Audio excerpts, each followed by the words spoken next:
2020년 8월 첫 번째 주 8월 2일 저희들에게 주시는 하나님의 말씀은 고린도전서 7장 1절에서 7절 말씀입니다. 고린도전서 7장 1절에서 7절 말씀을 가지고 떠나서 한 몸을 이라고 하는 제목으로 하나님의 말씀을 전하려 합니다. 말씀을 듣는 가운데 하나님의 귀한 은혜와 또 하나님의 만져주심이 여러분 모두에게 있기를 주의 이름으로 축원합니다. 영적 원수 마귀가 집요하게 공격하는 곳은 어디일까?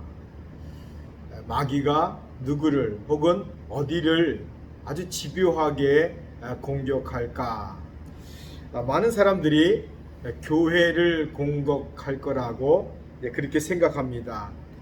그러나 교회는요, 영적 원수 마귀의 공격을 받으면 받을수록 사실은 강해집니다.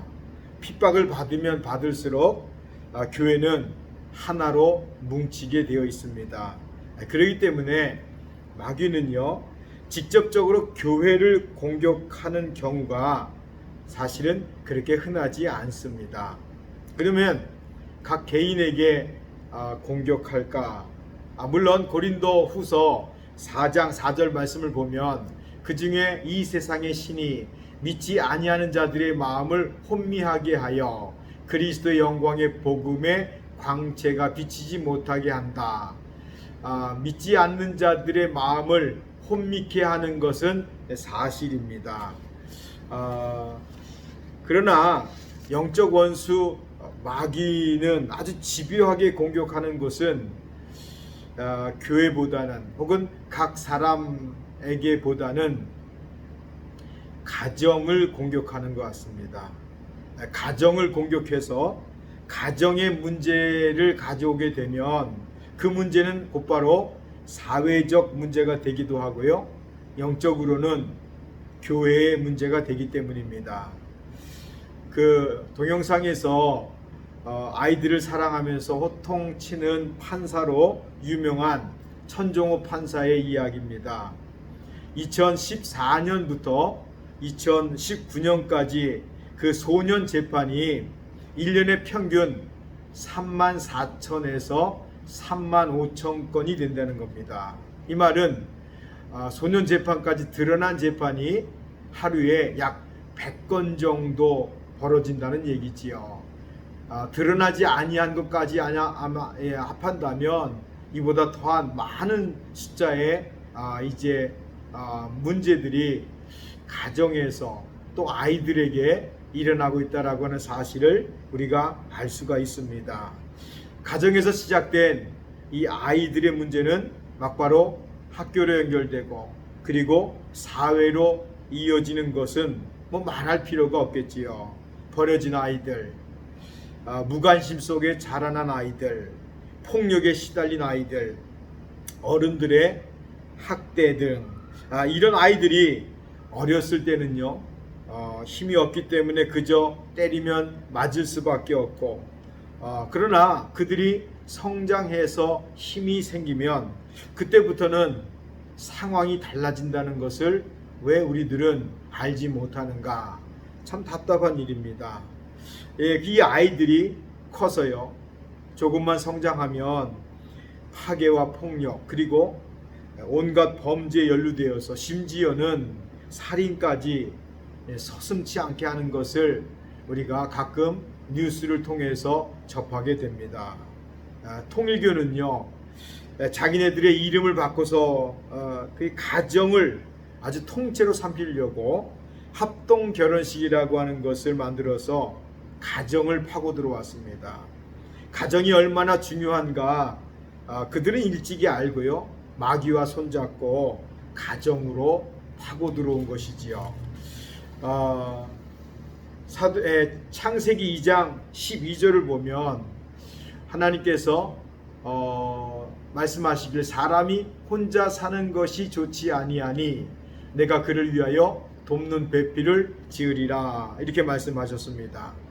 하나님은 아담 혼자 있는 것을 좋지 않다고 판단하시고 아담을 돕는 배필을 주시면서 가정을 이루도록 만드셨습니다. 가정을 만드신 하나님의 뜻이기도 하지요.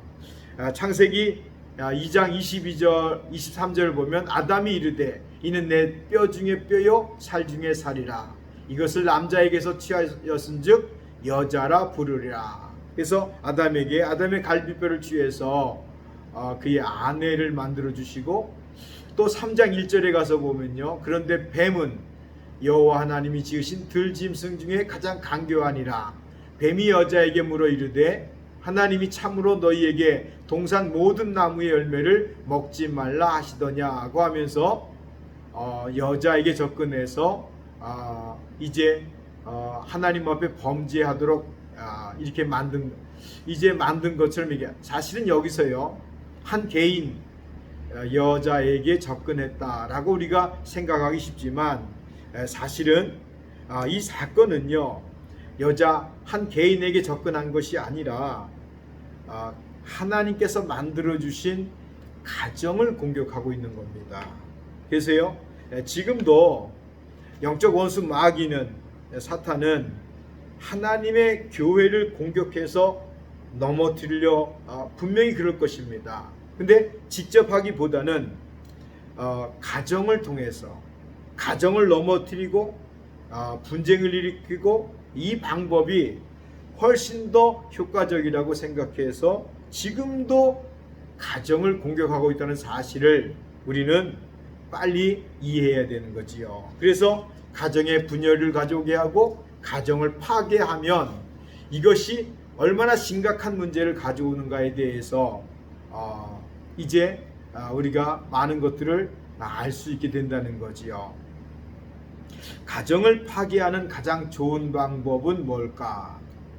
술, 도박, 마약, 음행, 뭐 여러 가지가 있겠지만 이 중에 남자든 여자든 받아들일 수 없는 것은 뭐냐면요, 성적인 문제입니다. 음행의 문제입니다.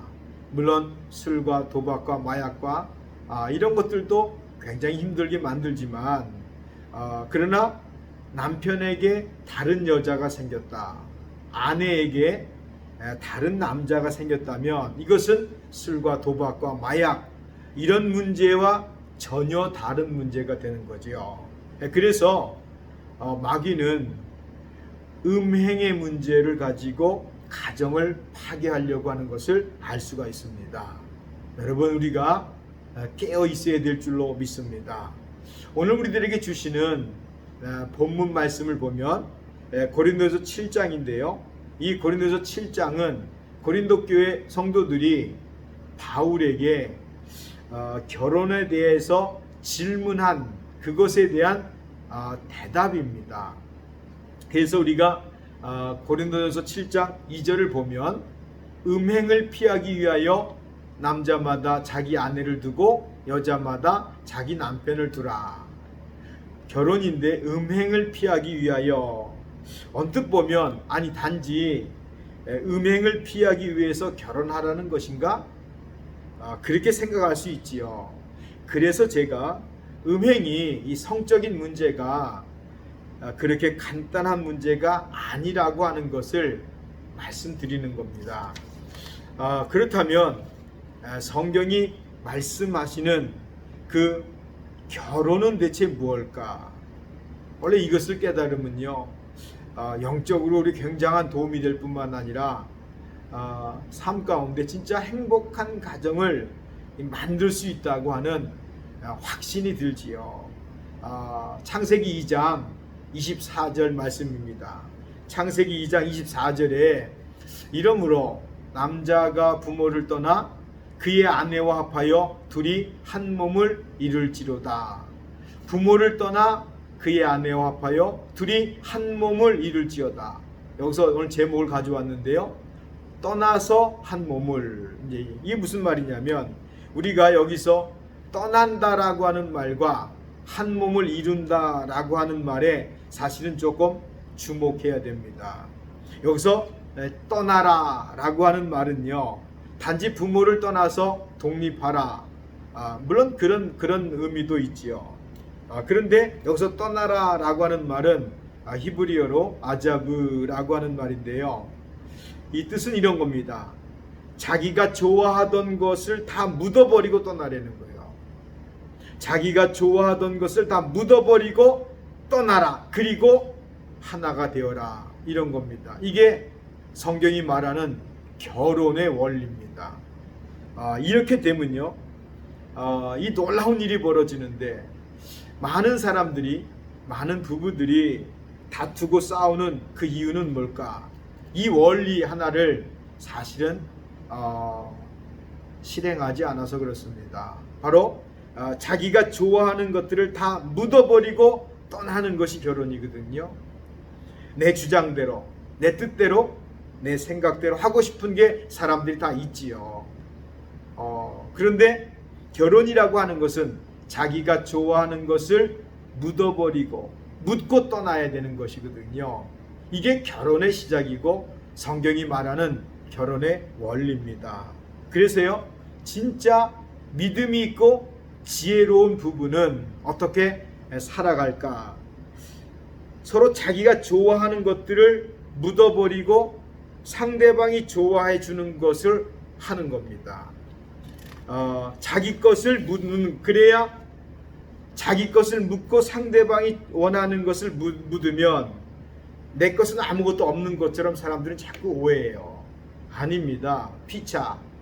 남편과 아내가 서로 자기가 좋아하는 것을 묻어버리고 상대가 좋아하는 것을 행한다면, 서로 나는 남편은 아내를 위해서, 아내는 남편을 위해서, 그러면 사실은 이게 지혜로운 것이고 이게 믿음의 모습입니다. 그러면 서로 바라고 좋아하는 것들을 얻게 되고 할 수 있게 된다는 거지요. 이걸 좀 이해하셔야 되는데, 이걸 정말 이해하셔야 됩니다. 그냥 나는 저 사람이 좋아하는 것을 위해서 힘써주고 저 사람은 내가 좋아하는 것을 위해서 힘써준다면 각자가 좋아하고 바라는 것을 할 수 있잖아요. 얻을 수 있잖아요. 반대로요, 어떤 사람은 나는 내가 좋아하는 것을 내 마음대로 할래, 당신은 당신이 좋아하는 것을 당신 마음대로 해 라고 하면 앞에 얘기했던 것과 결과는 같을 것입니다. 각자 좋아하는 것을 얻게 되는 거지요. 그런데 하나가 될 수는 없습니다. 한 몸을 이룰 수가 없는 거지요.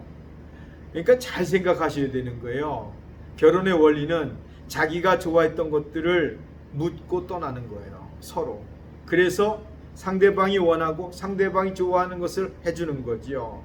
그러면 그 사람이 나를 위해서, 나는 그 사람을 위해서 하기 때문에 놀라운 일이 벌어진다는 거예요. 이게 하나님의 말씀입니다. 그래서요, 이 창세기 2장에 나와 있던 이 말씀을 신약에서는 여러 명이, 예수님 제자들이 똑같이 반복하고 있는 것을 우리가 알 수 있습니다. 마태복음 19장 5절도 보면요, 말씀하시기를 그러므로 사람이 그 부모를 떠나서 아내에게 합하여 그 둘이 한 몸이 될지니라 하신 것을 읽지 못하였느냐. 마태도 똑같이 얘기하고 있는 겁니다.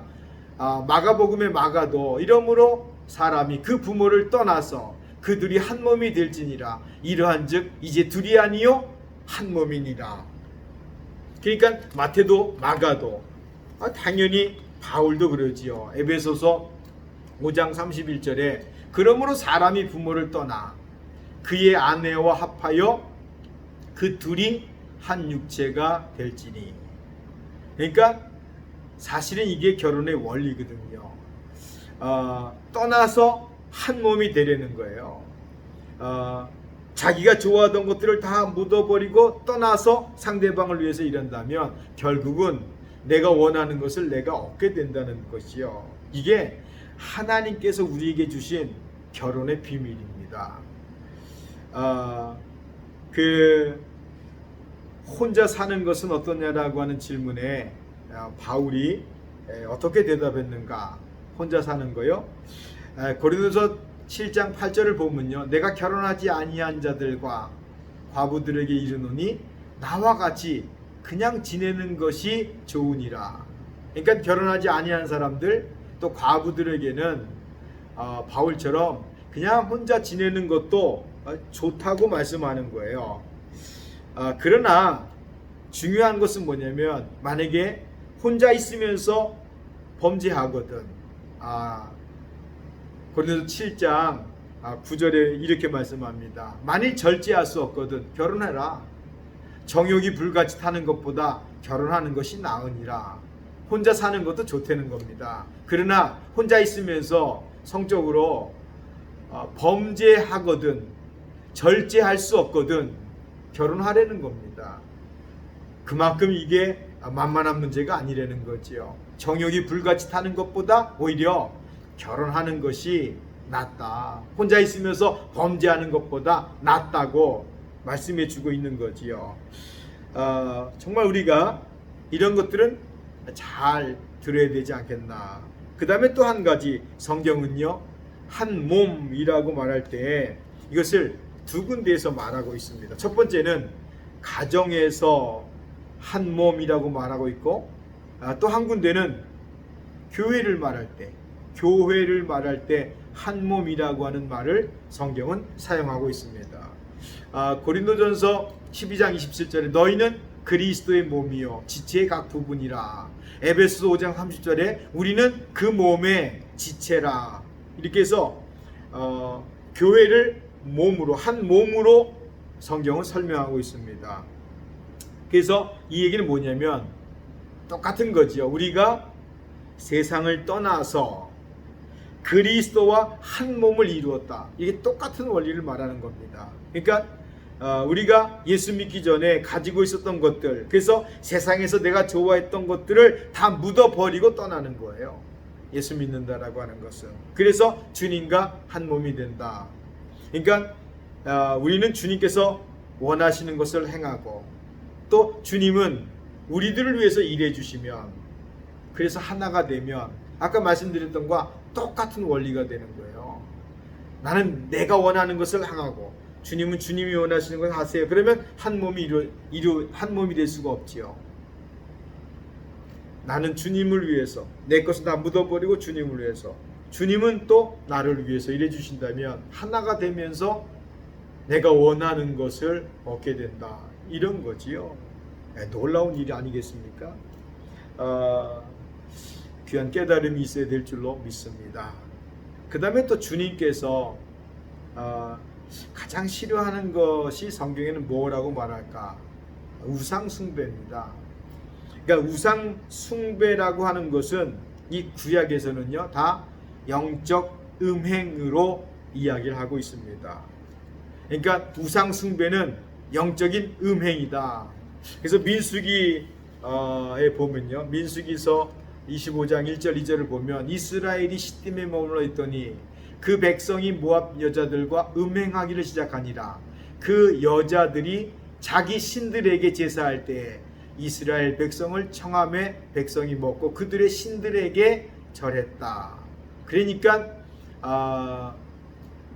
우상 숭배는 반드시 영적 음행으로 이렇게 연결되어지는 걸 볼 수 있습니다. 그러니까 우리가 사람들이 우상을 섬긴다라고 하는 것은 그냥 같아요. 뭐냐면 영적 음행과 같다라고 성경은 이야기하고 있는 거지요. 그 유명한 솔로몬의 그 인생의 뒷부분은 어땠을까? 뭐 우리들이 잘 알고 있는 것처럼 열왕기상 11장 1절에서 4절을 보면요 천천히 한번 읽어드리겠습니다. 솔로몬 왕이 바로의 딸 외에 이방의 많은 여인을 사랑하였으니 곧 모압과 암몬과 에돔과 시돈과 헷 여인이라.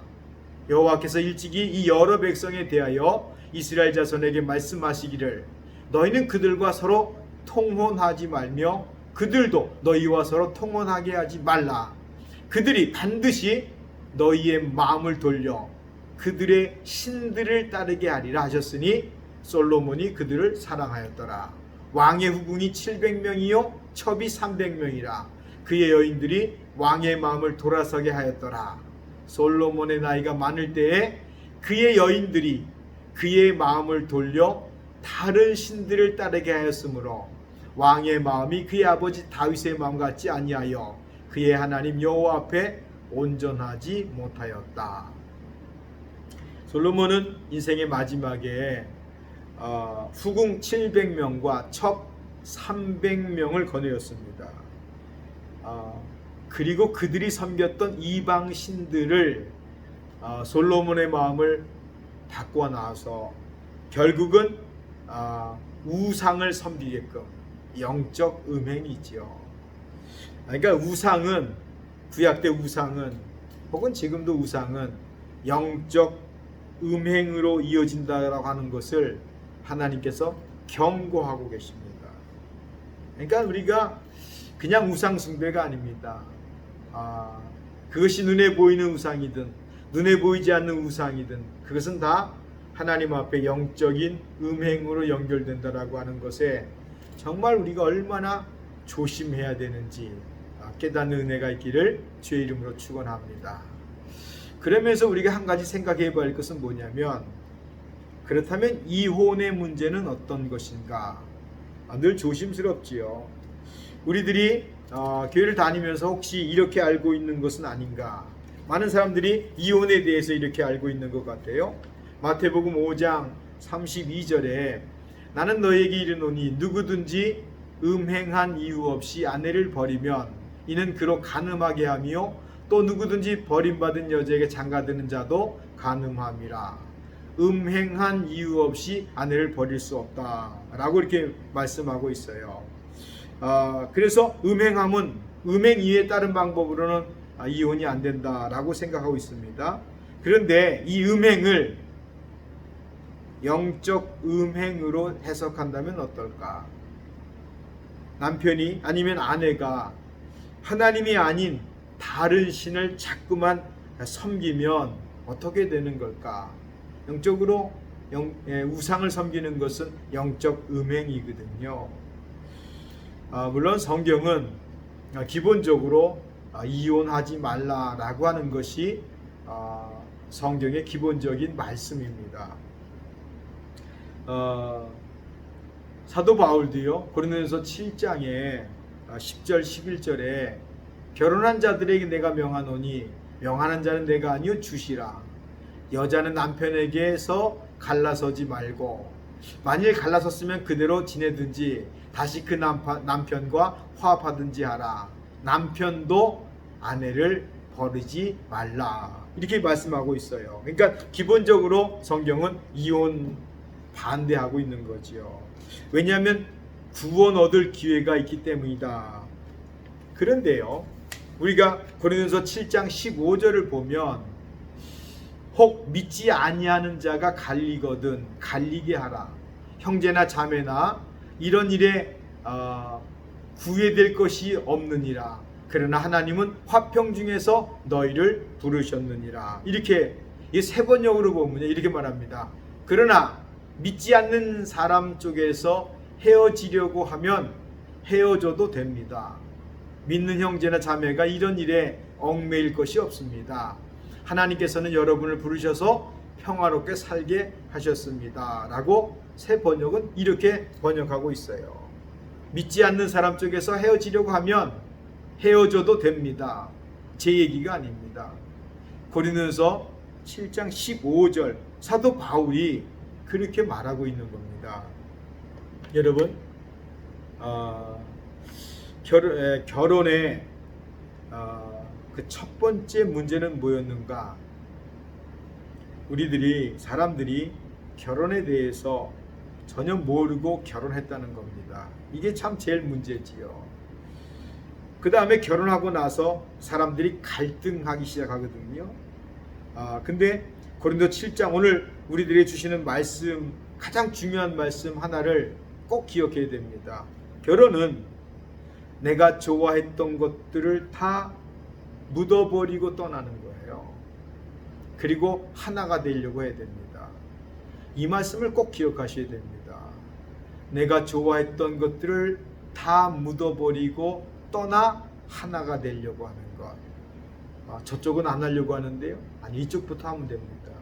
이쪽부터 내가 좋아했던 것들을 다 묻어버리고 거기서 떠나서 저쪽과 하나가 되려고 하는 마음을 이쪽에서부터 시작해야 된다는 거예요. 이게 오늘 우리들에게 주시는 하나님의 말씀입니다. 행복한 결혼 생활, 지금 그러지 않을 경우도 있겠지만요, 한번 이 말씀을 묵상하면서 이 말씀을 잡으셔야 됩니다. 그래서 내가 좋아했던 것, 그것을 묻을 수 있고, 그리고 거기서 떠나야 된다. 그리고 하나가 되어야 되려고 한다. 굉장히 중요한 것이죠. 그러니까 영적인 것도 마찬가지입니다. 하나님 앞에서요, 세상에서 내가 좋아했던 것들이 있습니다. 사람마다 다르겠지요. 그러나 내가 좋아서 내가 그것을 추구하려고 한다면, 그러면 주님과 하나 될 수가 없어요. 내가 세상에서 좋아했던 것을 믿음으로 묻고 거기서 떠나고 주님이 기뻐하시는 것을 하려고 해보세요. 그러면 주님께서 우리의 일을, 내가 원하는 것을 그분께서 허락해 주실 것입니다. 이게 하나의 결혼의 원리이며 신앙생활의 원리입니다. 여러분, 가정에서 한 몸을 이룬다고 하는 거 굉장히 중요한 거겠지요. 우리가 영적으로 주님과 하나가 된다라고 하는 거 굉장히 중요한 것이지요. 우리의 삶 속에서 오늘 주시는 결혼이라고 하는 그 하나님께서 우리에게 말씀하시는 정말 기가 막힌 이 말씀의 의미를 깨달으시고 한번 삶 속에서 잘 되지는 않을지 모르겠지만 내가 좋아했던 것 묻어놓고 거기서 떠나서 주님이 기뻐하시는 그 일을 감당해 볼 때 여러분 삶에 놀라운 역사가 있을 것이고, 하나님께서 여러분들을 놀랍도록 축복하셔서 우리들의 인생이 달라지고 우리들이 복된 인생, 복된 가정, 능력 있는 신앙생활을 하게 될 줄로 믿습니다. 그런 은혜가 여러분 모두에게 있기를 주의 이름으로 축원합니다.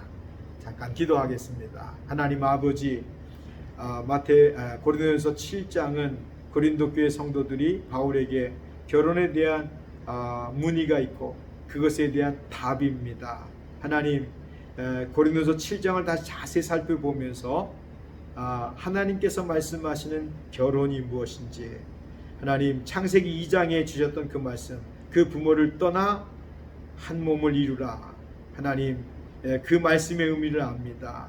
내가 좋아했던 것을 묻어놓고 떠나서 하나가 되려고 노력할 때에 가정도 교회도 영적인 것도 회복될 줄로 믿습니다. 하나님, 단순한 것 같지만 이 말씀 붙잡고 가정에서 실천해서 하나님 앞에 영광 돌릴 수 있는 우리 귀한 성도님들 되어지도록 축복해 주옵소서. 모든 영광 하나님께 돌리었고 인도하시고 깨닫게 하심 감사드리며 거룩하신 예수님의 이름으로 축복하며 기도하옵나이다. 아멘.